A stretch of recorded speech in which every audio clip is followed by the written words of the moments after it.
जय हिंद दोस्तों, मेरा नाम है नीरज और आप देख रहे हैं मार्केट की बात ग्रो के साथ। स्वागत है आप लोगों का एक और अमेजिंग एपिसोड में जो है ज्ञान से भरपूर और आप लोगों को इन्वेस्टिंग करने के लिए करेगा मजबूर। तो इस वीडियो को पूरा एंड तक देखिएगा, इस एपिसोड को बहुत अच्छे से सुनिएगा, देखिएगा और इसके नोट्स बनाइएगा और फिर कमेंट बॉक्स में अपना फीडबैक दीजिएगा। आज हम आपको मिलवाने वाले हैं शंकर नाथ सर से और जो आप लोगों को बहुत सारी बातें बताएंगे इस एपिसोड के अंदर। पहले जान लेते हैं शंकर सर के बारे में भी कुछ बातें।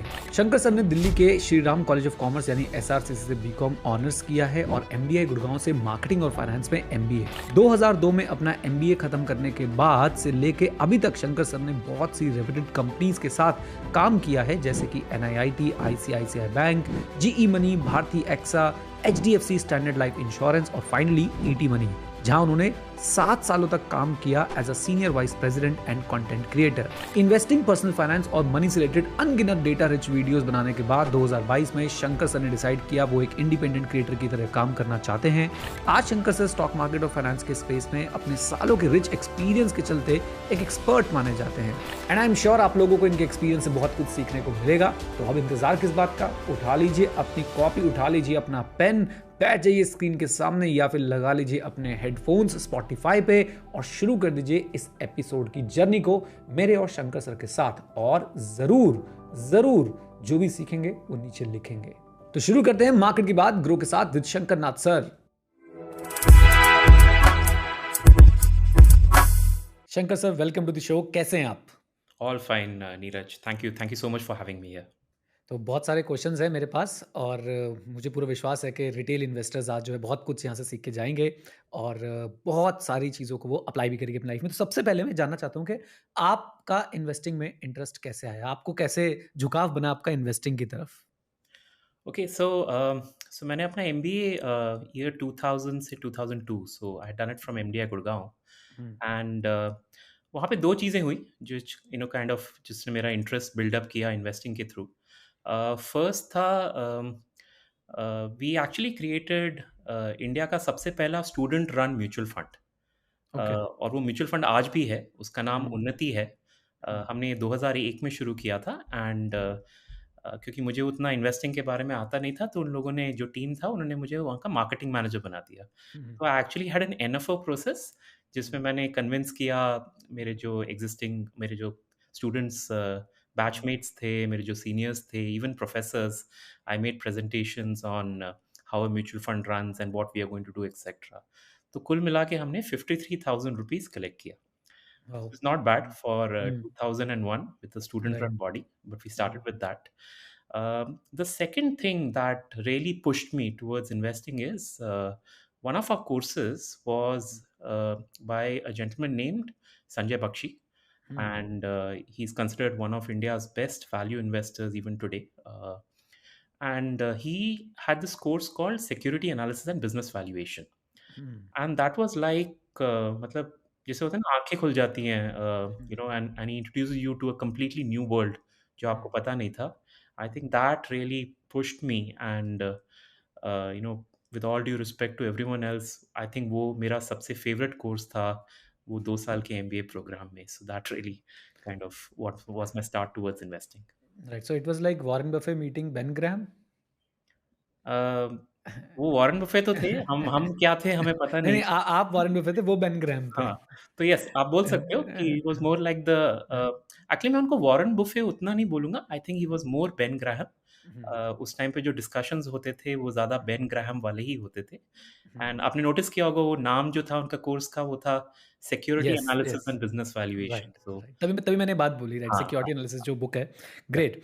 ओके, तो ये पहले ना मैं जानना चाहूँगा, उन्नति म्यूचुअल फंड क्या था? मतलब ये अभी भी आपने बोला एग्ज़िस्ट करता है, तो राइट। क्या मतलब एएमसी तो ऑब्वियसली आप लोग नहीं बना पाए होंगे, तो वो कैसे काम करता था? मैं उसका स्ट्रक्चर जानना चाहूँगा मैं उसका। हाँ, सो इट वाज़ स्टूडेंट रन लेकिन इसमें प्रोफ़ेसर्स भी थे इन्वॉल्व में और हुँ, जैसे एक म्यूचुअल फंड में होता है, हमने इसी तरह मल्टीपल टीम्स बनाए थे। So we had a CIO जिसमें एक स्टूडेंट रिप्रेजेंटेटिव होगा और एक हुँ, फाइनेंस प्रोफ़ेसर जो हमारे आई हुँ, थिंक उस टाइम पे प्रोफ़ेसर धिलन थे। सो हुँ, वो थे हमारे CIO from the teachers from the professors end. Hmm, and हमारे पास 2 अलग टीम्स थे। We had a fundamental research के लिए एक टीम और हुँ, एक टेक्निकल एनालिसिस के लिए भी एक टीम था। It hmm, consisted of 3 to 4 people, hmm, students again, with one professor attached hmm, to it. So it was a team of about 10 odd people, and we used to pick up stocks and analyze them, everything. I think Aaj, it has become a very full-fledged investment research cell, equity hmm, investment research cell ban gaya hai. If you go to the MDI Gurgaon website, I think there are more details on it. But जो शुरुआत थी बहुत छोटी थी, हमें जितना knowledge था हमने उससे शुरू किया था। एंड आपको पता है सन 2000 में तो मतलब गिने-चुने म्यूचुअल फंड्स थे, so right, what we right, learned from there we kind of implemented. Right. और शायद इतना फेथ भी नहीं था आम इन्वेस्टर का म्यूचुअल फंड्स पे उस टाइम पे। हाँ, हमारा खुद का ही फेथ बहुत कम था बिकॉज़ राइट। वो टाइम भी ऐसा था जब डॉट कॉम बबल बर्स्ट हो गया हुँ, था, हुँ, एंड इंडिया में भी डिप आया उसकी वजह से। Hmm, it was very difficult time because recessionary environment था, सो आई एम श्योर उस टाइम पे इक्विटी में इंटरेस्ट उतना हेवी नहीं था। आई राइट, थिंक 2004 से वापस थोड़ा बिल्डअप हुआ था इंटरेस्ट। राइट। सो मेरे पास एक क्वेश्चन है ये है कि आपने अगर थोड़ा डिटेल्स आप बताना चाहें कि उस कोर्स में जिसमें आपने बताया कि संजय बख्शी सर जो हैं आपके प्रोफ़ेसर थे, आपके मेंटर थे, वहाँ पे आपने क्या-क्या चीज़ें सीखी या क्यों कोई हाइलाइट्स आप बताना चाहें उस कोर्स से रिलेटेड? अ, सो जैसे हर बी स्कूल में होता है, हमारा एक प्रोजेक्ट टीम होता है, correct? Hmm, and as a group we have to work on something. So I think मैं वो आपको एक इंस्टेंस बताना चाहूँगा। सो प्रोफ़ेसर बख्शी ने मुझे और मेरी टीम को hmm, he had given us some news clippings, hmm, और वो न्यूज़ क्लिपिंग्स सारे थे टीवीएस मोटर्स और सुज़ुकी कॉर्पोरेशन के बीच में। इफ यू रिमेंबर एक टाइम पे ये टीवीएस मोटर्स नहीं बोलते थे, उसको टीवीएस सुज़ुकी बोला करते थे। हुँ, तो एक्चुअली उस टाइम पे टीवीएस सुजुकी स्प्लिट हो रहा था, जहाँ पे टीवीएस मोटर्स अलग जा रहा था और सुजुकी कॉर्पोरेशन अलग जा रहा था। अब उन्होंने दिया तो सारे न्यूज़ क्लिपिंग्स उस पे थे और हम भी पढ़ते रहे, कुछ समझ नहीं आ रहा था कि एक्चुअली प्रोफ़ेसर चाहते क्या हैं। रात के शायद 4 बजे होंगे, जब हमने सडनली नोटिस किया और किसी एक मतलब मेरे बैचमेट ने बोला, "ये सुंदरम क्लेटन क्या है?" एंड हमने जब सुंदरम क्लेटन खोल के देखा, व्हाट वी रियलाइज्ड कि सुंदरम क्लेटन टीवीएस मोटर्स का होल्डिंग कंपनी था, एंड सुंदरम क्लेटन के पास 52% या 54% ऑफ टीवीएस मोटर्स था। Hmm, now TVS Motors was available at 500 crore of market capitalisation at that time, hmm, and Sundaram Clayton का मार्केट कैपिटलाइजेशन था 200 करोड़। हुँ, तो आप अंदाज़ा लगा सकते हैं कि क्या हुँ, हुआ, मतलब it was like a hmm, light bulb moment for us hmm, कि वी रियलाइज़्ड कि सुंदरम क्लेटन के अंदर एक कंपनी है जिसका हुँ, 52% शेयर है, hmm, and Sundaram Clayton was available at 200 while Suzuki Motors, the the the stake of TVS Motors inside the company was more than 250 crore. Right, so right, वो एक क्लासिकल होल्डिंग कंपनी हुँ, वाला जो स्ट्रक्चर होता है उसमें आया, and this was like the starting point. Hmm, Otherwise, Professor Bakshi's approach is absolutely brilliant. He'll come with these wonderful case studies, और उन्होंने खुद भी काफ़ी कुछ किया हुआ है, सो उनके रियल लाइफ एग्जांपल्स होंगे। एंड अगर कोई भी इंटरेस्टेड है, वो आज भी प्रोफेसर बख्शी के वेबसाइट में जाके उनके जो कोर्स नोट्स है उसको डाउनलोड कर सकते हैं। मतलब he has uploaded that entire thing, and I think that is something everyone should kind of go through at least once. Right and if I am not wrong Twitter पे he is with the name of Fundoo professor Fundoo अगर उनका professor, उनका correct, जो Twitter handle है, correct, right? Correct, correct. Great. Okay. मुझे एक अगर आप रीसेंट एग्जांपल दे पाएँ, जैसे भी आपने ये सुंदरम वाला और टीवीएस वाला जो एग्जांपल दिया कि एक होल्डिंग कंपनी के पास जो है उसकी नेटवर्थ से ज़्यादा का स्टेक है एक कंपनी का, तो वो आपके लिए एक बिल्कुल लाइट बल्ब की तरह आपके लिए काम किया। तो आज की डेट में आपके पास कोई ऐसा एग्जांपल है रीसेंट जो होल्डिंग कंपनी हो और जिसके पास उसकी सब्सिडी कंपनीज़ के स्टेक हो और उसकी वैल्यूएशन बहुत ज़्यादा हो रही हो? अम, मैंने अभी इतना तो रिसर्च नहीं किया, मैं 2 कंपनीज़ आपको एक आइडिया के लिए बता सकता हूँ। सो हुँ, वन इज़ अभी काफ़ी न्यूज़ में भी आया था, which is Tata investment corporation का आया था। Now if you so everyone knows Tata investment corporation के अंदर टाटा के काफ़ी कंपनीज़ हैं, एंड आई थिंक उसमें हाईएस्ट टाटा केमिकल्स का है। आई थिंक टीसीएस उतना ज़्यादा नहीं है। So there was again a mismatch जो हुआ था बिटवीन टाटा इन्वेस्टमेंट कॉर्पोरेशन का जो वैल्यूएशन था और उसका जो सम ऑफ द पार्ट्स है, उसमें काफ़ी मिसमैच था, which was a great time to buy Tata investment Corporation. Another example जो मन में आता है, and I don't know how many people know this, but Britannia का एक बहुत heavy share is with a company called Bombay बुमराह trading corporation, hmm, BB trading BBTC. Right. Hmm, so काफ़ी टाइम्स ऐसा होता है कि ब्रिटानिया और बॉम्बे बुमराह का जो वैल्यूएशंस जो शेयर प्राइस मूवमेंट है वो काफ़ी स्प्लिट हो जाता है। Hmm, again that serves as an opportunity to kind of pick up these shares. Hmm, तो ये 2 एग्ज़ाम्पल्स तो मुझे राइट। क्लियरली याद है। क्या बजाज फिनसर्व और बजाज फाइनेंस से भी कुछ ऐसा ही रिश्ता है? Bajaj Finserv and Bajaj finance? होगा definitely. I am sure with Bajaj Finserv hmm, being the holding company for multiple companies inside it, hmm, I'm sure there will be some mismatch from time to time there also. उतना हुँ, easy नहीं होता है, and one thing we have to always remember is कि जब भी इसमें हम some of the parts valuation करते हैं, देन एक होल्डिंग कंपनी का एक पर्टिकुलर डिस्काउंट भी होता है। So hmm, this is basically to adjust the risks. अब वो इंडिया में कभी 20% होता है, कभी 30% होता है, बट जनरली अराउंड 25 टू 30% का होल्डिंग कंपनी डिस्काउंट हमेशा रहता है। तो उसको हुँ। फैक्टर करना ज़रूरी होता है। Right, right. आपकी एक रीसेंट वीडियो में हमने देखा कि आपने बताया था कि एक मल्टी बैगर अगर आपको मिल जाए, तो आपकी पूरी ज़िंदगी जो है, वो बदल करेक्ट। सकता है। हाँ जी। तो कैसे ढूँढें मल्टी बैगर को? ओके, जस्ट डिस्क्लोज़र, मेरी ज़िंदगी तो नहीं बदली है अभी तक मल्टी बैगर, बट हाँ, हुँ। येस, सो नहीं, मैं मेरा एक फ़ॉलो-अप मैं पहले ही पूछ लेता हूँ, तो मल्टी बैगर नहीं मिला है या मल्टी बैगर मिलने के बाद ज़िंदगी नहीं बदली है? तो मल्टी बैगर तो मिला, लेकिन हाँ, मैंने जल्दी बेच दिया। वो बैग में से आप समझ सकते हैं कि सारा हुँ, सामान नीचे गिर गया, हुँ, एंड मैं मेरे मेरे हाथों से मल्टी बैगर निकल गया।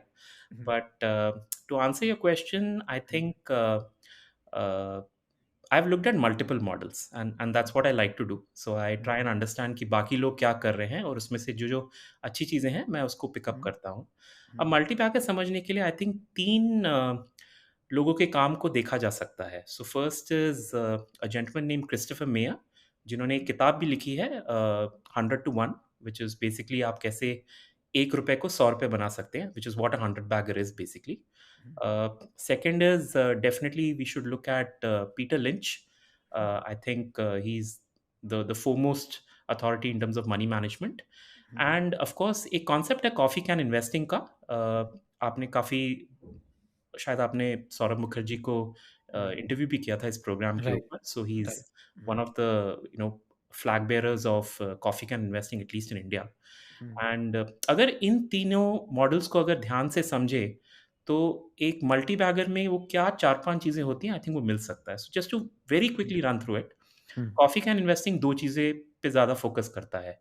हुँ, number 1 is there should be a sales growth of 10% every year for the last 10 years. Hmm, now this is not CAGR of 10 years, मतलब हुँ, हर साल 10%, 10%, 10%, 10% करके कंपनी को बढ़ना चाहिए, व्हिच इज़ वेरी डिफिकल्ट। हुँ, अ, मैंने manually इसको चेक किया, because काफ़ी स्क्रीनिंग सॉफ्टवेयर्स में ये वाला फैसिलिटी नहीं होता है, हर साल चेक करने का। But I found some names, UPL मिला, और भी 1-2 आई थिंक बजाज फाइनेंस भी मिला, सो ऐसे हुँ, करके कुछ कंपनीज़ थे। हुँ, The second thing that particular model talks about is a return on capital employed of 15% or more. हुँ, तो अगर ये 2 चीज़ें हैं, तो वो कॉफ़ी कैन में ज़्यादातर फिट हो जाता है। हुँ, पीटर लिंच थोड़ा-सा अलग बात करते हैं। पीटर लिंच ज़्यादातर स्मॉल कैप स्टॉक्स की तरफ ध्यान देते हैं, और उनके लिए अर्निंग्स ग्रोथ एक बहुत ही इम्पोर्टेंट एलिमेंट हो जाता है। वो ऑल्सो बात करते हैं कि कैसे टाइप के स्टॉक्स हैं जिनको अवॉइड करना चाहिए और कैसे को प्रेफ़र करना चाहिए। वो उनके अपने एक्सपीरियंस के ऊपर अ, होता है। And Peter Lynch also talks about something called a PEG ratio, hmm, which is price earnings divided by the earnings growth. अगर वो हुँ, लेस दैन 1 है, then it's a preferred stock. Hmm, and thirdly, अगर आप Christopher mayor का देखेंगे, उन्होंने भी एक बहुत इंटरेस्टिंग पॉइंट बोला था, which is hmm, called a PE multiplier. Hmm, PE multiplier means दुनिया के लिए वो कितना ज़्यादा वैल्यूएबल हो रहा है वो company, that is what PE multiplier means. Hmm, for example Hindustan Unilever अगर आप देखेंगे, 2007, 2008 टिल 2013, उसका जो पी रेशियो था वो था 25 टू 35 के बैंड के आसपास। अगर उससे ऊपर जाता था लोग उसको नीचे कर देते थे, उससे नीचे जाता था लोग उसको ऊपर कर देते थे, बट 25 टू हुँ, 35 के बीच में मूव करता था। हुँ, फिर 2014 से 2018 तक उसका जो पी बैंड था वो 45 टू 55 चला गया।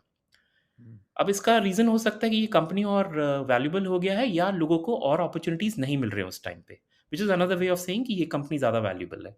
राइट, अब अगर आप देखेंगे P ratio, it is between 65 to 75, hmm, और वो कंसिस्टेंटली 65 टू 75 रहा है पिछले 4 साल से। So this is what a P multiplier is. तो क्रिस्टोफर मेयर बोलते हैं कि ठीक है, आपको सेल्स ग्रोथ तो अच्छा मिल रहा है 10, 12, 15% का, लेकिन अगर उसका पी मल्टीप्लायर भी अगर बढ़ने लग गया, तो आपका जो वैल्यू ऑफ द कंपनी है, वो डबल, ट्रिपल होना बहुत जल्दी है। हम्म, सो अगर मैं इन सबको एक साथ मिलाता हूँ, then effectively we are talking about sales और earnings growth. I think that is one. Right. Second, we are talking about how efficiently are they managing the capital, which is what return on capital employed of more than 15%. I think 15% उससे ज़्यादा ही लेना better है. Maybe it should be 20-25% on a minimum. And thirdly, of course, they are talking about not going for cyclical companies, but companies जिसका product हमेशा in demand में रहता है. वो sectors जो growth की तरफ हैं, जो ज़्यादा organized हो रहे हैं, उन सब के ध्यान दो. This is what I think basically a multi-bagger is all about. अब ये जो मैंने आपको बताया, ये मैंने स्टॉक के हिसाब से बताया, but there is a second aspect for multi bagger, जो मैंने अपना पॉइंट बोला था कि मेरे एग्जैक्टली। बैग से गिर गया, which is the behaviour aspect of it. तो बहुत लोग क्या करते हैं, वो लोग चुन लेते हैं और वो स्टॉक शायद आगे बढ़ के 20 साल में 15 साल में मल्टी बैगर बन जाता है, बट वो बहुत जल्दी बेच देते हैं। मेरे साथ ये प्रॉब्लम हुआ with Titan industries. It used to be called Titan industries at that time मैंने बॉट इट। मैंने उस टाइम पे खरीदा जब द लेट राकेश झुनझुनवाला ने भी उसी टाइम के आसपास खरीदा था। So that's when I bought it. But उन्होंने रखा और उनका 1 रुपए 1000 रुपए हो गया और मैंने 4-5 महीने के बाद वो 1 रुपए को 2 रुपए करके बेच दिया। So that was a bad mistake on my part, but I had no way of knowing it कि मतलब ऐसा होगा। But that is the second part. अगर कुछ अच्छा दिखता है तो फिर आपको उसको सँभाल के रखना भी पड़ेगा।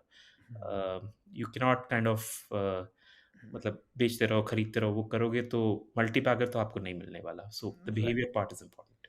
राइट। सो इस बिहेवियरल प्रॉब्लम का सॉल्यूशन क्या है? क्योंकि हम भी जब किसी से बातचीत करते हैं, मैं भी बहुत सारे लोगों से मिलता हूँ, बात करता हूँ, तो सबसे पहले पता है क्वेश्चन क्या आता है कि कमा तो लिया, 100 का 200 बना तो दिया, अब बेच के किसी और अपॉर्च्युनिटी में लगाते हैं। तो उनको कैसे आप कन्विंस करेंगे या समझाएँगे या कैसे गाइड करेंगे? आपने अपनी मिस्टेक शेयर कर दी, राइट? एंड आई थिंक सब ने ही ऐसी मिस्टेक ज़रूर करी है कि अच्छा स्टॉक हाथ में लगा, उसको थोड़ा-सा बढ़ा, बेच दिया और फिर बैठ के देखते रहे।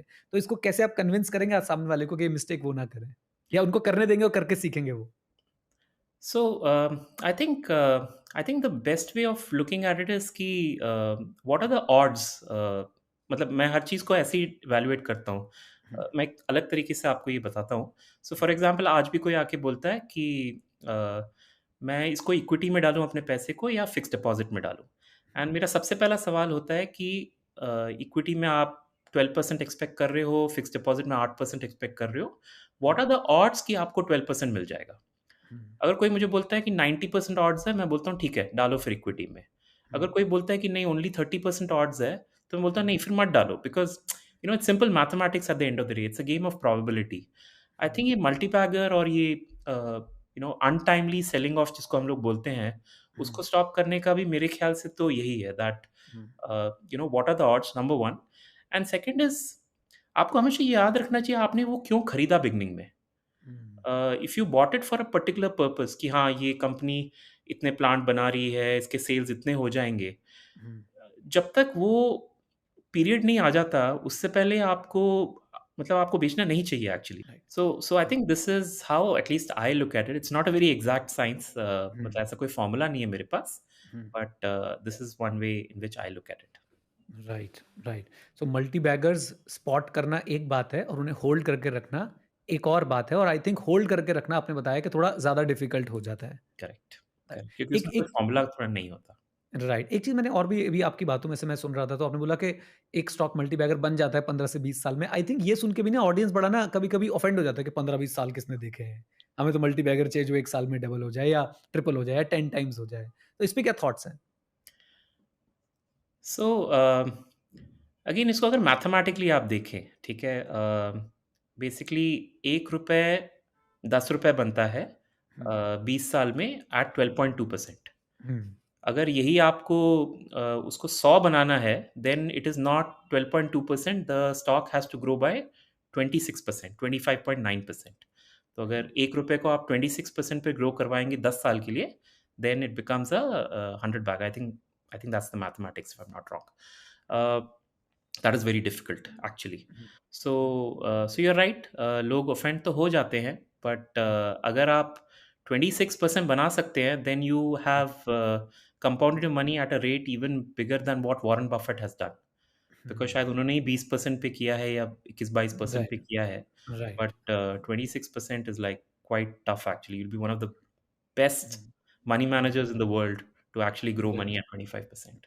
राइट, वो तो लेट श्री राकेश झुनझुनवाला साहब तो कहते थे कि 18% कर रहे हो तो आप एम्परर हो, आप एम्परर हो Exactly. स्टॉक मार्केट के। ओके, मेरे पास एक क्वेश्चन, अभी आपने बताया कि ये आपने शायद एग्जांपल लिया था या एग्जैक्टली आप यही फिगर बोलना चाहते हैं कि अगर आप इक्विटी में आ रहे हो तो आप 12% के आसपास एक्सपेक्ट कर रहे हो return. So what is the right expectation from equity market? Right expectation, वो मल्टी बैगर ठीक है, 100x ठीक है, लेकिन एक एक ऐसी एक्सपेक्टेशन जिसकी वजह से हमें फिर बाद में डिसअपॉइंटमेंट ना हो, वो क्या होनी चाहिए return wise?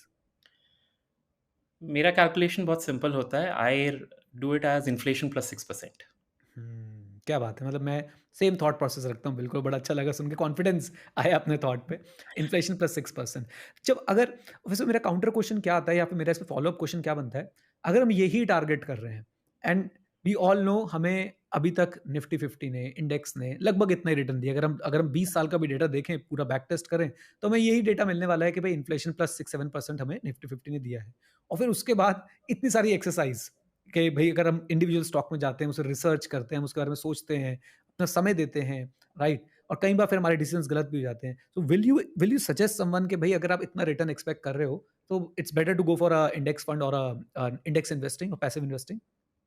Yes, so I think there has to be a balance.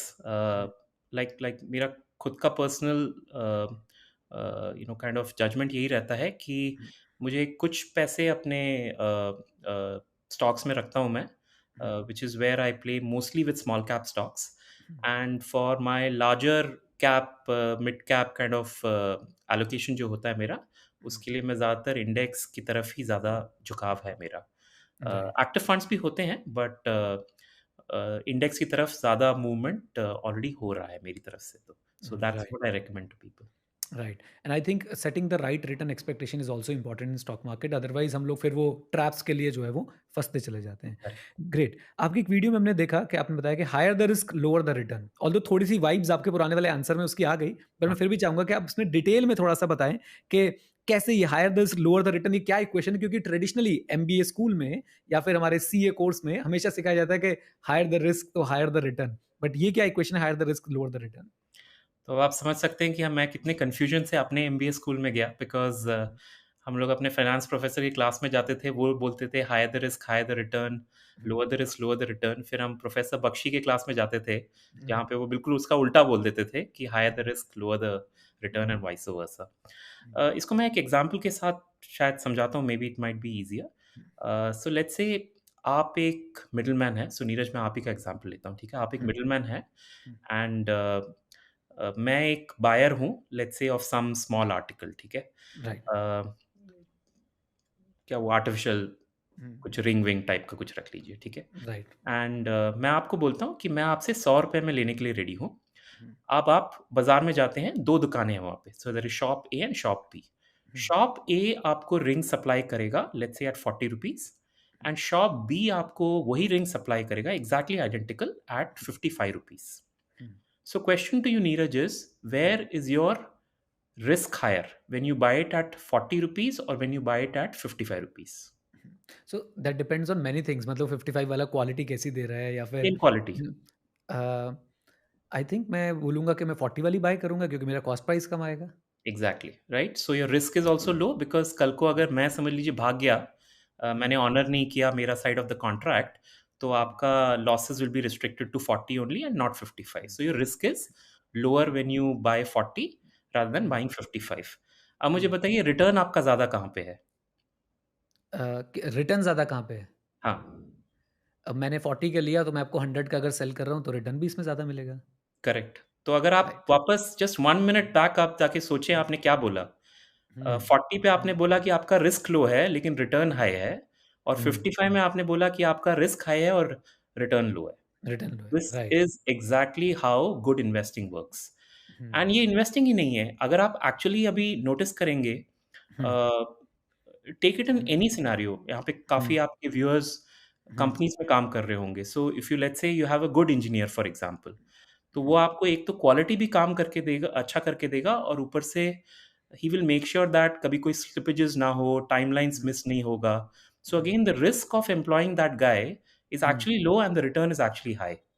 So what I have noticed is कि ये जो एक जनरल स्टेटमेंट होता है high risk high return, low hmm, risk low return, hmm, काफ़ी चीज़ों में एप्लीकेबल नहीं है। एक्चुअली उसका उल्टा एप्लीकेबल है। Because hmm, quality is also an important thing in hmm, life and in investing. Hmm, So similarly, when you buy a high quality stock, hmm, actually आपका risk low है and your returns are much higher. So this hmm, is what I learned actually, and hmm, this has become a philosophy for my life going forward. कि don't look at things purely from a theoretical and average perspective, but हर हम्म, चीज़ को एक outliers की तरफ देखा करो.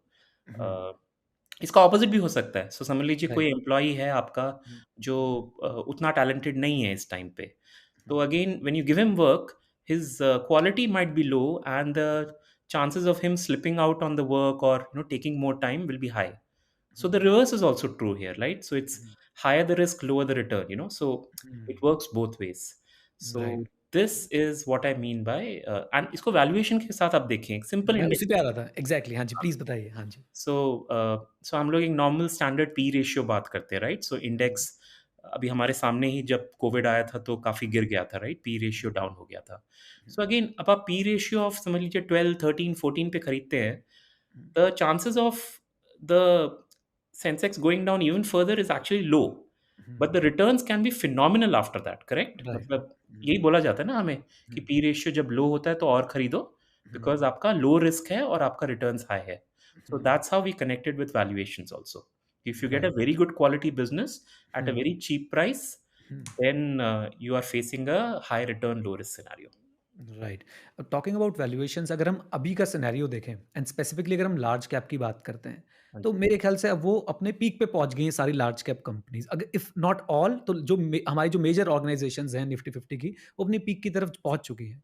तो अब इस वैल्यूएशन पे गुड क्वालिटी स्टॉक्स मिलना, लार्ज कैप की अगर मैं बात करूं, पॉसिबल है? या फिर यहाँ पे भी हम वो वॉरेन बफे साहब वाला रूल फॉलो करेंगे, बल्कि मुझे बोलना चाहिए चार्ली मंगर साहब वाला रूल फॉलो करेंगे कि it's okay to buy a great company at a fair value? I will follow that rule of buying a good company, a great company at a reasonable value. I kind of prefer that particular rule because uh, आपको ना एक किसी company को, at least अ large cap company को, मैं इस point of time नहीं देखता।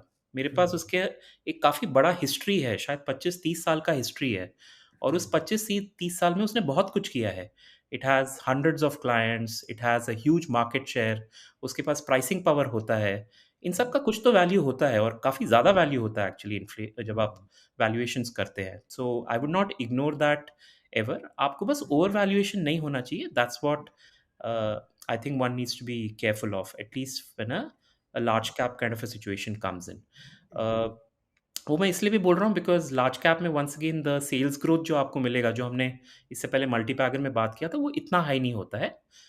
If you can get a company which is let's say double the GDP, a large cap company who's growing at double the GDP, then pretty good actually. तो India 7% पे grow कर रहा है, अगर आपको 14% मिल गया, then it's not a bad company at all, at least from a large cap perspective. Right. And कितना आपने सिंपल तरीके से जो बात बोली है, आई होप इन्वेस्टर्स इसको, हमारे व्यूअर्स इसको समझेंगे कि अगर वो डबल द जीडीपी ग्रो कर रहे हैं तो वो एक बहुत अच्छा इन्वेस्टमेंट प्रोस्पेक्ट, इन्वेस्टमेंट के लिए बहुत अच्छी कंपनी जो है हो सकती है। ग्रेट। अब चलते हैं पीछे, और अभी तो हमने आपके कॉलेज की बात करी है, अब कॉलेज से थोड़ी सी और पीछे जाने की, थोड़ा सा और आगे जाने की कोशिश करते हैं। तो फर्स्ट स्टॉक आपने कौन सा बाय किया था? What was your first stock? Neeraj, बहुत पुरानी यादें आप ताज़ा कर हाँ, रहे हो और बहुत खुशी वाली आदतें नहीं है, वो क्या यादें नहीं है। हाँ, हाँ, Yeah, the first stock was a stock called Padmalaya Telefilms. हम्म, पता नहीं वो अभी भी है कि नहीं। एग्जैक्टली, मैं पूछने लगा था कि क्या हुआ उसका फिर। So I don't think it's there because मैंने कुछ ₹50 पे खरीदा था and I exited when it was some 23-24 rupees, but I don't think that company is there, मतलब ये बुक एटलीस्ट। दी लॉस और प्रॉफिट में बेचा उसको? नहीं, नहीं, महा लॉस, मतलब 50 माल। लॉस पे बेचा हाँ, मैंने। Right. But I want to tell you वो मैंने क्यों खरीदा। I think that hmm, can have some hmm, lessons there. Right. As you know, हम लोगों ने जो प्रोफ़ेसर बख्शी सीखा था वो more of the Ben Graham way ही हमने हुँ, सीखा था। हुँ, सो एक कॉन्सेप्ट होता है उसके अंदर which was applicable probably in 1930s and 40s। इसको हम लोग बोलते हैं NCAV, which is net current asset value. Hmm, so net current asset value अगर मैं सिंपल वे में, because there will be a lot of people जिनको accounting नहीं आता, So current assets, current liabilities might be a little difficult to understand. Hmm, But let's say जैसे अभी नीरज आपका जो एक रूम है जहाँ पे आप बैठे हैं, right? So you got a hmm, lot of stuff there. I can see books है, आपका लैपटॉप है, आपके हम्म, हेडफ़ोन्स है, चेयर है। हम्म, समझ लीजिए इन सब का कॉस्ट मिला के 5 लाख रुपए है, just a number. Right. And आपका वॉलेट भी पड़ा हुआ है, उसमें क्रेडिट कार्ड्स हैं, so there are some outstandings on your credit card, let's say that is 1 lakh rupees. यानी कि देखा जाए तो आपका current assets is 5 lakhs, your current liabilities जो आपको अभी अगले 1 महीने, 2 महीने के अंदर देना है, that is 1 lakh rupees. So your difference, so your net current asset is therefore equal to 4 lakh rupees, ठीक है? राइट। अब कॉन्सेप्ट एनसीएवी का ये था कि अगर आपको कोई कंपनी मिल रही है जो 4 लाख से कम वैल्यू पे है, सो लेट्स से 3 लाख में वो कंपनी का मार्केट कैपिटलाइजेशन है, then as per Ben Graham it is a great deal. Because irrespective of anything else, उसके जो बिल्डिंग्स हैं, उसके जो फैक्ट्रीज़ हैं, उसके जो अदर उसके पास एसेट्स पड़े हुए हैं, उसको सबको मैं इग्नोर कर दूँ और मैं सिर्फ़ उसके current assets and current liabilities को ले लूँ और मार्केट कैप उससे भी कम है, then it is a great deal. तो ये पद्मालय राइट। टेलीफ़िल्म्स मैंने उसी एंगल से एक्चुअली खरीदा था, बिकॉज़ उसका जो नेट करंट एसेट वैल्यू था, दैट वाज़ मोर दैन ₹75। तो मुझे लगा यार 75 तो उसका नेट करंट एसेट वैल्यू है, ₹50 में मिल रहा है, ये तो मेरे लिए मल्टी बैगर बन जाएगा। बट ऐसा हुआ नहीं। And whatever mistakes we make we obviously learn from it कि क्या इश्यूज़ थे करके। And now it's at least I know कि this is not the concept I will run behind going right. Forward. Right. तो उसमें problem क्या थी कि बैलेंस शीट विंडो ड्रेसिंग कर रखी थी या एक्चुअली में करंट एसेट्स थे कि नहीं थे? मतलब क्या पता चला at the end of the नहीं, डे? करंट एसेट्स तो थे, but it's in a media this thing and for a media company, for a production house, the quality of the movie is very important. तो अगर कोई hit नहीं आएगा, अगर कोई फेलियर्स आ जाएँगे, then the company can go nowhere because ये बहुत वोलेटाइल बिज़नेस होता है, मीडिया कंपनी का। अगर हिट आ गया तो इट्स लाइक रियली देयर। अगर हिट नहीं आया, then it's a problem. And I am noticing the same kind of things with gaming companies also. So वो जो वीडियो गेम्स सब लोग खेलते हैं, again it's about a hit and a miss. Right. So the same concept is here also. I think this was the reason why that particular company and that stock was not moving anywhere, and I had to exit at a loss. So this was, right. वही मैंने बोला ना, मतलब demand for the product has to be stable. If the demand is very up and down, then it's a very risky investment.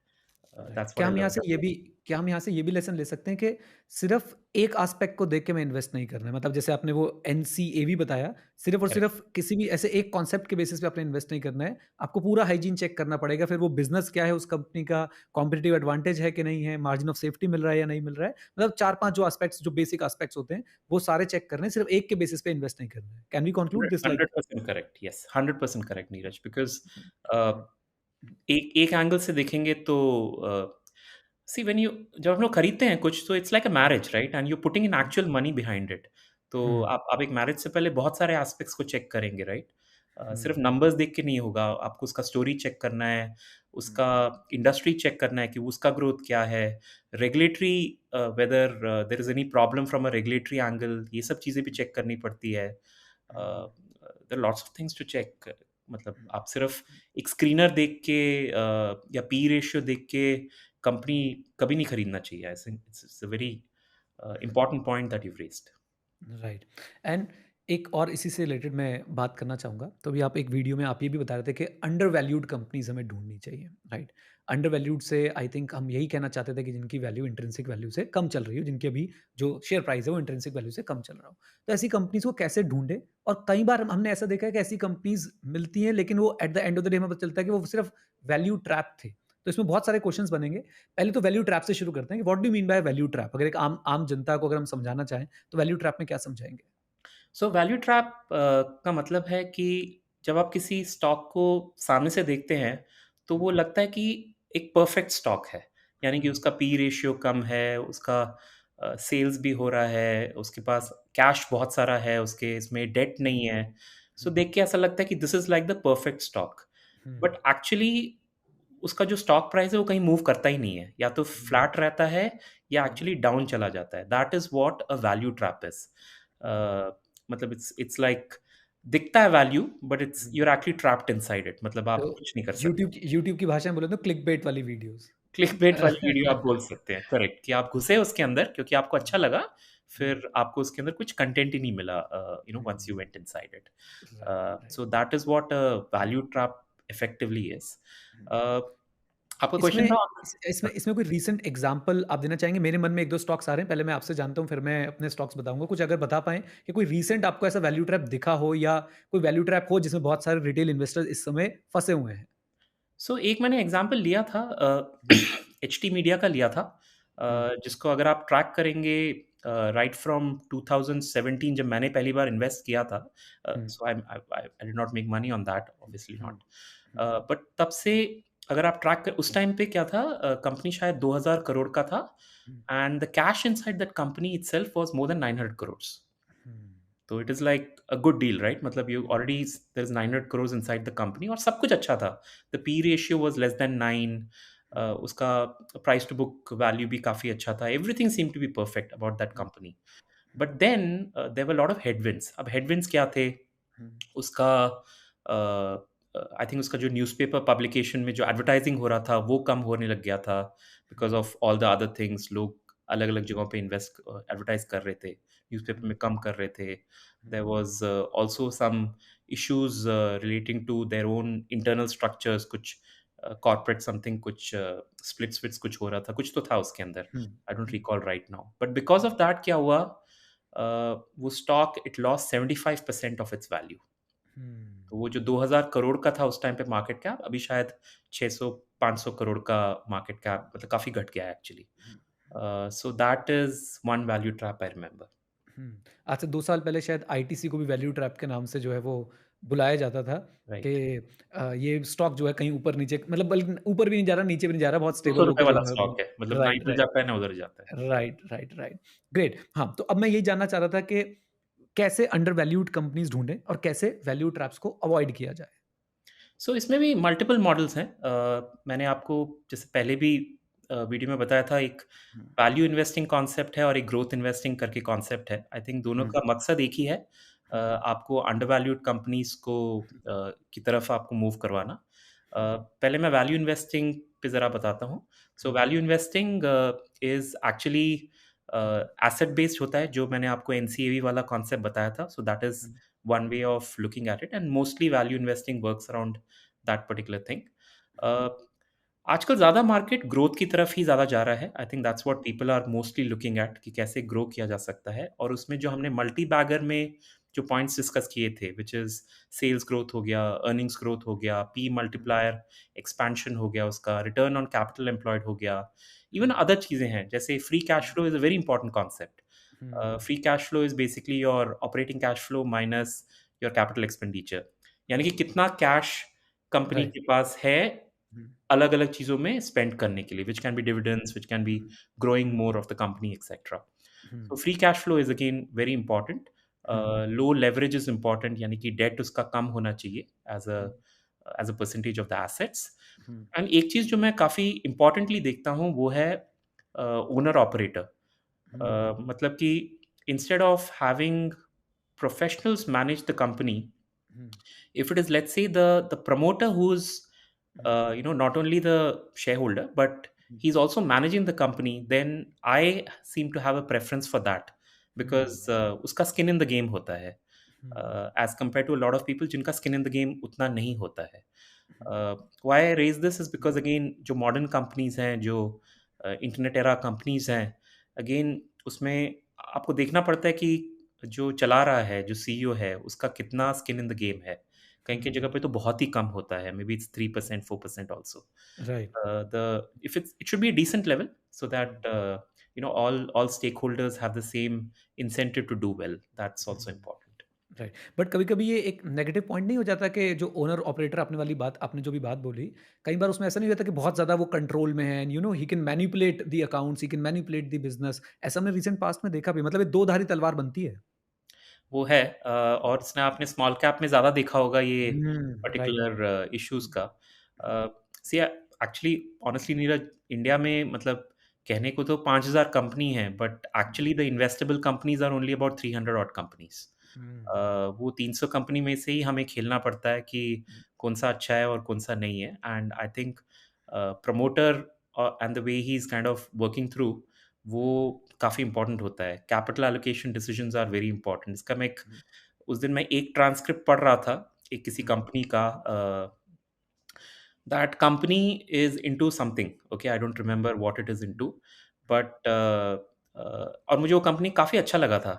But मैंने उसका transcript देखा, उसमें उन्होंने ये लिखा कि you know we have completed our pilot of going into the pet care business, and we will put 50 crores towards creating a chain of pet shops.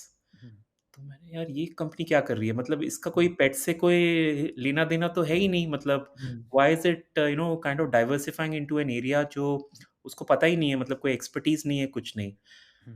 अब कुछ भी हो सकता है वो ओनर पेट लवर हो और उसको लगा कि चलो मैं पेट शॉप्स खोल देता हूँ ऐसे करके। So I think these are some governance issues तो नहीं बोलूँगा, but unnecessary diversification that happens mainly in small cap companies. इसका आपको बेस्ट नॉलेज मिलेगा जब आप एनुअल रिपोर्ट्स पढ़ेंगे या ट्रांसक्रिप्ट्स एक बार देखेंगे ना। I think that's the best way to kind of understand what the company is really doing. Right. अच्छा, टाइटन जब मैं बोलता हूँ तो ऑब्वियसली आपको थोड़ा सा दुख तो होता होगा जब टाइटन का नाम आता है। तो टाइटन का जो लेसन था आपका कि आपके पास एक मल्टीबैगर हाथ में लगा है तो उसे बेचना नहीं है, फिर वो लेसन आपने कहीं अप्लाई किया? और मैं इनडायरेक्टली पूछना चाहता हूँ कौन से स्टॉक ने सबसे ज़्यादा रिटर्न बना के दिया? इफ़ यू आर कंफर्टेबल तो आप शेयर करिए प्लीज़। और आपने फिर उसको क्यों नहीं बेचा? सिर्फ टाइटन वाली मिस्टेक की वजह से आप सीख गए थे कि ओके यार अब इसको नहीं बेचना है, चाहे 4x हो जाए चाहे 5x हो जाए? So, so the longest stock I have held is Maruti Suzuki Limited. Hmm, Uh, हुँ, 2008 के आसपास मैंने लिया था। Hmm, so it's been 15 years now, hmm. And I think 500 रुपए में लिया था। अभी शायद कितना, 8,000 से 8,000 के आसपास, हाँ, राइट। ऐसे कुछ है। Hmm, so it's about a 14-15x for me over these hmm, what 15 odd years. Hmm, It's not a big number, but हाँ, this is excluding dividend. Hmm, dividend भी कंपनी देती है, सो अगर मैं उसको भी ऐड कर लेता हूँ, hmm, then I think it's about 14-15% per annum हुँ, इस कंपनी ने मेरे को दिया है as returns. So so I think Maruti Suzuki is, जो उसका सिनारियो था वो बहुत ही मतलब, और आज भी अच्छा है actually. You know with every person का वही ख्वाहिश होता है कि घर में गाड़ी हो। Hmm, you know middle income is bulging in India. Hmm, बहुत बड़ा हो रहा है, ऑलरेडी है और भी बड़ा हो रहा है। हुँ, इनकम्स डबल हो जाएंगे इंडिया में very soon from the current levels, and the getting a car is your first option. और आज भी इंडिया में आई think that first option, at least as a family car, still happens to be Maruti Suzuki. Right. मुझे याद है जब मैं India में था, मैंने अपने समर्स किए थे मारुति सुजुकी में, हुँ, एंड तब सिखाया गया था कि world over the leader is always, मतलब उसका जो स्टेबलाइज हो जाता है market share at about 40%, and I think Maruti Suzuki is still 50% और मोर इन इंडिया। मतलब मारुति ने खुद ही सोचा था कि उनका 40% हो जाएगा अभी तक market share, but it's hmm, still kind of holding on to that 50% plus market share in India. So मतलब बहुत स्ट्रॉन्ग स्टोरी है, and I think this is one story I I kind of believed in, कि you no ये चल सकता है काफ़ी आगे तक। Right, right. तो एमडीआई गुड़गाँव से आपने ये इन्वेस्टिंग की नॉलेज लेनी शुरू करी, आज 2022 है, बीच में कितने सारे हमने इवेंट्स देखे। फिर चाहे वो उस समय जब आप सीख रहे थे, उस समय का डॉट कॉम बबल था या फिर अपना हाउसिंग क्राइसिस आया या फिर वो 8, 9, 10 का भी एक पीरियड आया आपके पास। फिर हमने भी कोविड देखा, अब हम 2022 में मार्केट पीक पे बैठे हैं। बहुत जल्दी हमने 7800 टू 18,000 अप्रॉक्सिमेटली 19,000 की जर्नी तय करी है। इन्वेस्टिंग स्टाइल में क्या चेंज आया है तब से लेके आज तक अगर मैं आपसे पूछूँ? तो अब आपके इन्वेस्टिंग थॉट प्रोसेस में क्या चेंज आया है? ओके, सो एक तो ऑब्वियसली मैं समझ गया हूँ कि ये सब जो ऊपर-नीचे होता रहता है, ये सब मतलब काफ़ी टाइम तो मैं इग्नोर कर देता हूँ। हुँ, इनफैक्ट आजकल मुझे थोड़ा मतलब हँसी आती है जब मार्केट 2% गिरता है और न्यूज़पेपर का हेडलाइन होता है blood bath on Dalal street. हाँ, तो मैं हाँ। सोचता हूँ कि आप लोगों ने कभी ब्लड बाथ देखा ही नहीं है। सो मैंने अपना पहला ब्लड बाथ देखा था। ब्लड बाथ का मतलब आप जानते हैं, ब्लड बाथ हुँ, मतलब जब आप अपना जो भी है इसको खोलेंगे, एंड हुँ, आपको सिर्फ रेड दिखाई देगा, और हुँ, वो रेड आपको अलग-अलग कलर में दिखाई देगा। हुँ, क्रिम्सन दिखाई देगा, ब्लड दिखाई देगा, रोज़ दिखाई देगा, लेकिन आपको सिर्फ रेड दिखाई देगा। So that's hmm, what a blood bath is. Hmm, मैंने अपना पहला ब्लड बाथ देखा था 2004 में।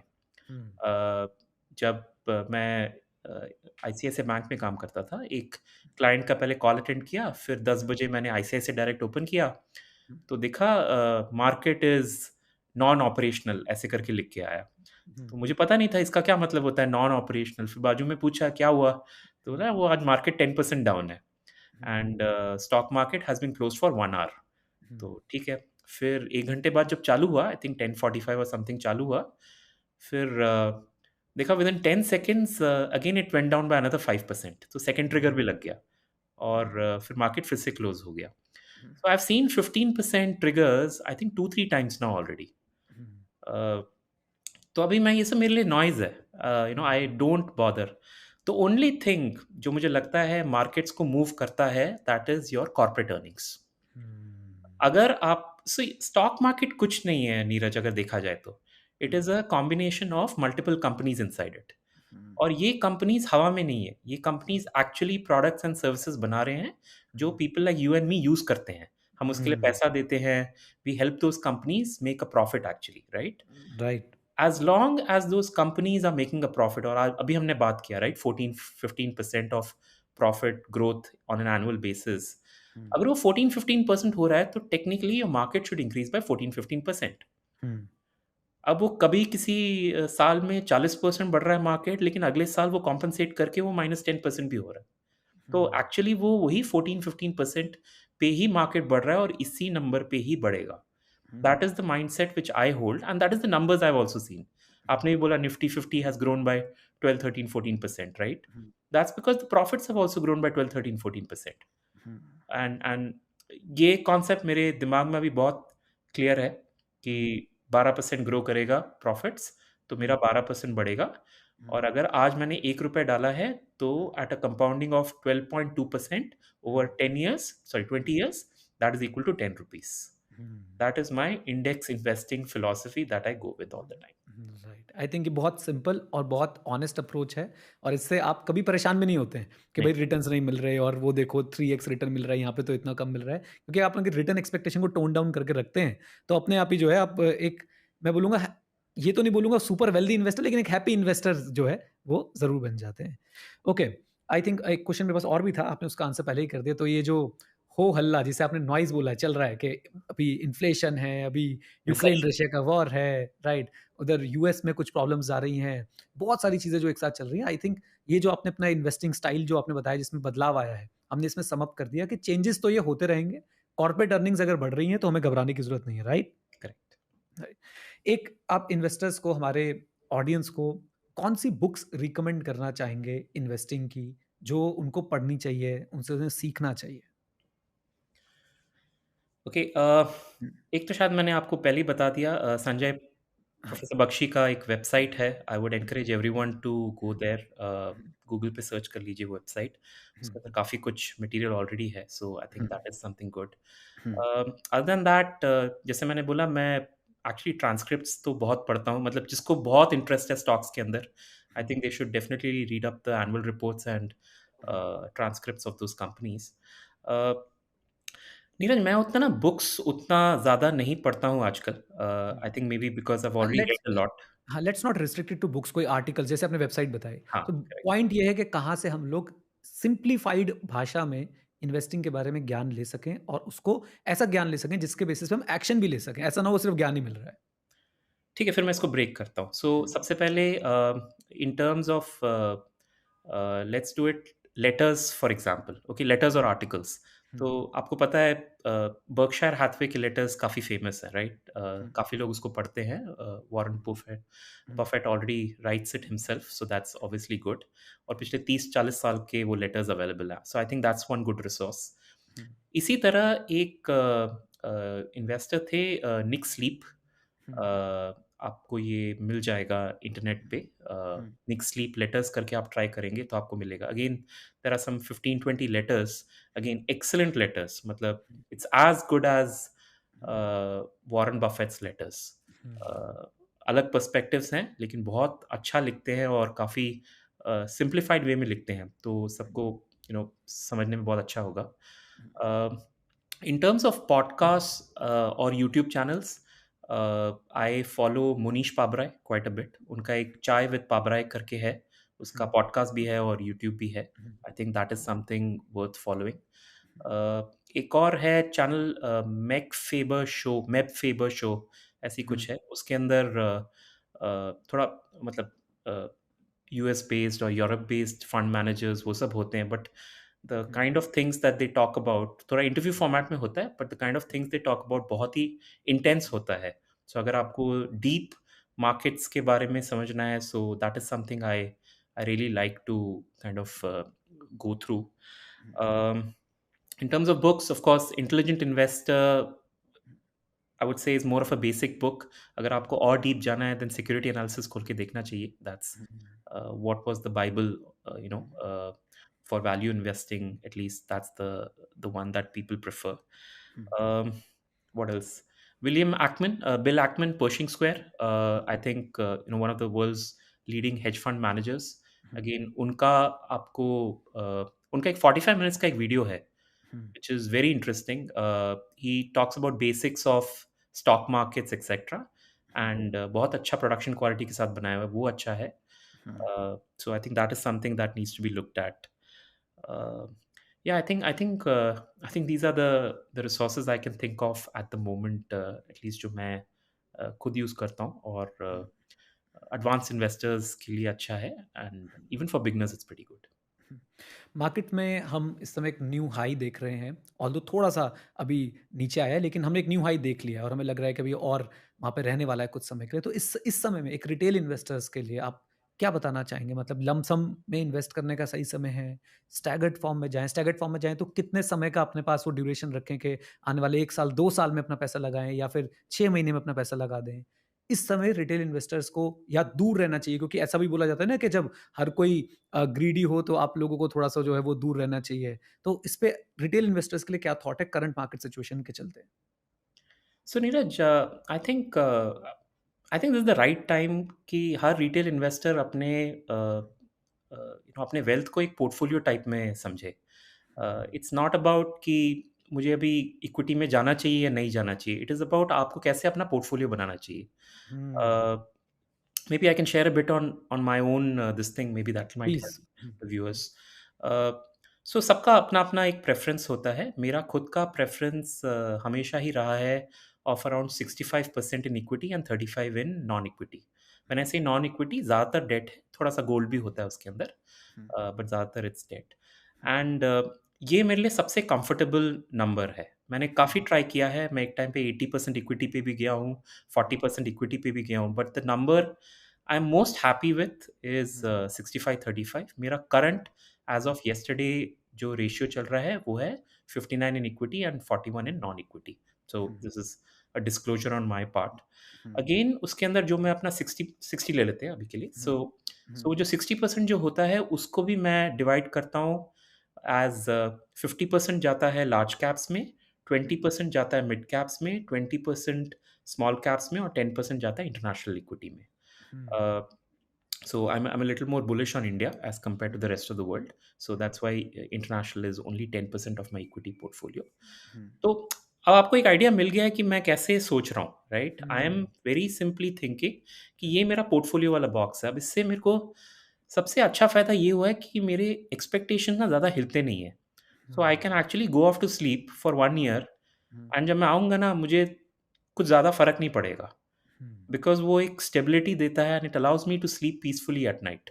हुँ, बिकॉज़ आई नो मुझे मतलब रोज़-रोज़ बैठ के अपना वो पोर्टफोलियो देखने की ज़रूरत नहीं है. Honestly I right, look at my portfolio only once in a month hmm, nowadays, and वो भी यूज़लेस होता है because I don't make any changes to it. Right, Specific to equity, I can also add that hmm, I use the SIP route, hmm, जिसमें मैं stock SIP भी करता हूँ हुँ, और एमएफ एसआईपी भी करता हूँ. हुँ, एंड उसमें जैसे मैंने लास्ट टाइम बताया, मतलब थोड़ी देर पहले बताया कि स्मॉल कैप इन्वेस्टिंग मैं ज़्यादातर स्टॉक्स के थ्रू करता हूँ, hmm, and the large cap investing and a large portion of the mid cap investing, I prefer to use hmm, passive and actively managed funds. ETF भी हो सकते हैं या म्यूचुअल हुँ, फंड्स भी हो सकते हैं. So that's how I tend to operate. राइट। एक लास्ट क्वेश्चन मैं आपसे पूछूँगा जाते-जाते, do you think mutual fund investing is underrated and direct stock investing is overrated? नहीं, ऐसा नहीं है Neeraj. And I can answer that very clearly because I have lived both the lives, right? As a self investor, I've done stocks and I've worked across BFSI companies, etc., including banks and everything. And I had worked with a fintech company in the wealth space also, right? ऐसा नहीं है, I have come across people who seem to have preferences, but eventually I think the better way of doing it is कि दोनों का एक mix रखिए हमेशा अपने पास. That seems to be working well and आपको पोर्टफोलियो स्टेबिलिटी देगा. आई think that's very important. बहुत लोग क्या करते हैं ना, वो सिर्फ रिटर्न देखते हैं. वही जो आपने इससे पहले भी बोला था कि एक एस्पेक्ट नहीं देखना, मल्टीपल एस्पेक्ट्स को भी देखिए. तो जितना इम्पोर्टेंट रिटर्न है उतना ही आपका रिस्क एंगल, मतलब वॉलेटिलिटी एंगल भी उतना ही इम्पोर्टेंट है. अगर आप वॉलेटिलिटी को कम रख सकते हैं, ज़रूरी नहीं है कि आपको रिटर्न हाई के लिए वॉलेटिलिटी हाई होना चाहिए. I think we have already covered that high risk high return, low risk low return right, वाले पॉइंट पे. Right. So I think both of them are equally important. So एक stable portfolio रखिए जिसके लिए आपको stocks and mutual funds का एक mix होना ज़रूरी है. That's how I look at it. Right. Thank you very much Shankar साहब. बहुत बहुत इंसाइट्स मिली, बहुत कुछ सीखा. एंड उम्मीद करता हूँ कि हमारे ऑडियंस ने, हमारे व्यूअर्स ने भी बहुत कुछ सीखा होगा इससे, और वो उसको इम्प्लीमेंट भी करेंगे, एक्शन भी लेंगे. Thank you very much once again. Thank you Neeraj, thank you for having me. अब समय आ गया है मेरे फेवरेट सेगमेंट का, जहां पे इस पूरे एपिसोड की समरी जो है मैं आपको देने वाला हूं. सबसे पहली और बहुत ही अमेजिंग लर्निंग आज की ये थी कि अगर आप लोग किसी ऐसी होल्डिंग कंपनी को जानते हैं जिस होल्डिंग कंपनी के पास जो इन्वेस्टमेंट्स है लिस्टेड कंपनी की, उनकी वैल्यू से भी कम जो है होल्डिंग कंपनी की वैल्यू चल रही है, तो ऐसी होल्डिंग कंपनी की अच्छी इन्वेस्टमेंट अपॉर्चुनिटी आप लोगों के लिए हो सकती है. मल्टी बैगर स्टॉक्स कैसे ढूंढे जाए, इस पे भी हम लोगों ने चर्चा करी शंकर सर के साथ, और यहाँ पे कॉफी कैन इन्वेस्टिंग अप्रोच का यूज करके आप डेफिनेटली एक मल्टी बैगर को जो है वो ढूंढ सकते हैं. कॉफी कैन इन्वेस्टिंग के दो बेसिक प्रिंसिपल्स आपको माइंड में रखने होंगे. एक तो उस कंपनी की जो सेल्स है वो ईयर ऑन ईयर 10% से ग्रो करती हो, और आरओसी जो है वो 15% से ऊपर का हो. दूसरा तरीका मल्टी बैगर ढूंढने का हो सकता है पीटर लिंच स्टाइल से. और पीटर लिंच स्टाइल क्या बोलता है, अगेन एक चीज तो बहुत कॉमन है, वो ये कि भाई सेल्स में जो है वो डेफिनेटली ग्रोथ होनी चाहिए, और साथ साथ में आपको एक हेल्दी पेग रेशियो भी मिलना चाहिए. अगर एक अच्छी सेल्स ग्रोथ वाली कंपनी आपको एक रीजनेबल पेग रेशियो पे मिल जाती है, तो वो भी एक अच्छा मल्टी बैगर प्रूव हो सकती है. तीसरी अप्रोच हो सकती है क्रिस्टोफर मेयर वाली, जहां पे कंपनी का पी रेशियो जो है उसके ईपीएस के साथ बढ़ता जाता है, और यहाँ पे कंपनी को बहुत बड़ी वैल्यूएशन आने वाले समय में मिल सकती है. एक बहुत इंपॉर्टेंट बात यहाँ पे ये भी ध्यान रखनी है कि ये सारे जो हम स्ट्रक्चर सोचते हैं, फंडास बनाते हैं मल्टी बैगर को ढूंढने के, ये सब खराब हो जाएंगे अगर आपने अपने बिहेवियर को प्रॉपरली मैनेज नहीं किया.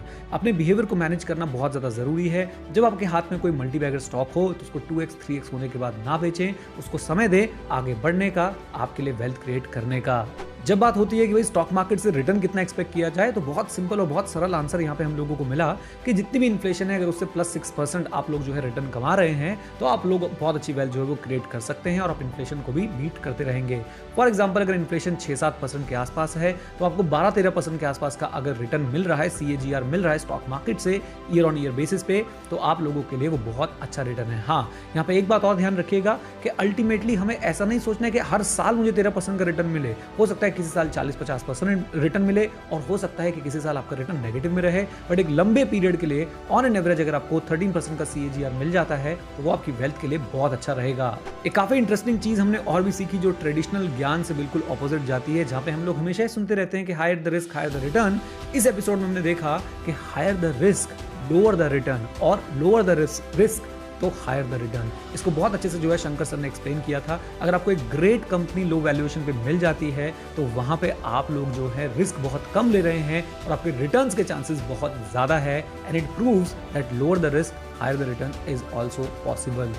एक बहुत इंपॉर्टेंट एस्पेक्ट हमने ये भी देखा कि आपकी जो स्टॉक मार्केट में इन्वेस्टिंग अप्रोच होनी चाहिए, वो किसी सिंगल स्टॉक बेस्ड नहीं होनी चाहिए, रिटर्न बेस्ड नहीं होनी चाहिए, बल्कि पोर्टफोलियो बेस्ड होनी चाहिए. और जब बात चली पोर्टफोलियो की, तो हमने एसेट एलोकेशन में भी थोड़ी सी चर्चा करी, जहां पे हमने देखा कि शंकर सर अपना जो पोर्टफोलियो है वो 65-35 के रेशियो में मैनेज करते हैं. 65% पैसा जो है वो इक्विटी में लगा रहता है. उसके आगे की भी बाइफर्केशन उन्होंने बताई थी कि कैसे वो इंडेक्स फंड का यूज करते हैं, लार्ज कैप का यूज करते हैं, मिड कैप स्मॉल कैप का यूज करते हैं, और इवन यूएस इक्विटी का भी इसके अंदर जो है वो यूज करते हैं, जो कि बहुत कम था क्योंकि वो इंडिया पे बहुत ज़्यादा बुलिश हैं। और साथ साथ में मैं आपको बता दूं कि डेट में उनका जो रेशियो रहता है वो अप्रॉक्सीमेटली 35% के आसपास रहता है। उनके अकॉर्डिंगली ये दोनों रेशियोज वो हमेशा मेंटेन करने की कोशिश करते हैं अपने पोर्टफोलियो में। आई होप गाइस आपने इस एपिसोड को एंजॉय किया होगा तो वीडियो को लाइक कर दीजिए, चैनल पर नए हो तो इसे सब्सक्राइब कर लीजिए और हमारी मार्केट की बात की सारी वीडियोस देखने के लिए आई बटन को जरूर चेकआउट कीजिएगा। और किसको आप लोग चाहते हैं कि हम लोग इन्वाइट करें अपने शो पे वो भी हमें कमेंट बॉक्स में बता दीजिएगा। With this note guys, thank you very much, stay connected, stay head, जय हिंद। और हाँ मित्रों, सीखते रहें क्योंकि सीखना शुरू तो जीतना शुरू। Bye bye and take care, God bless you all.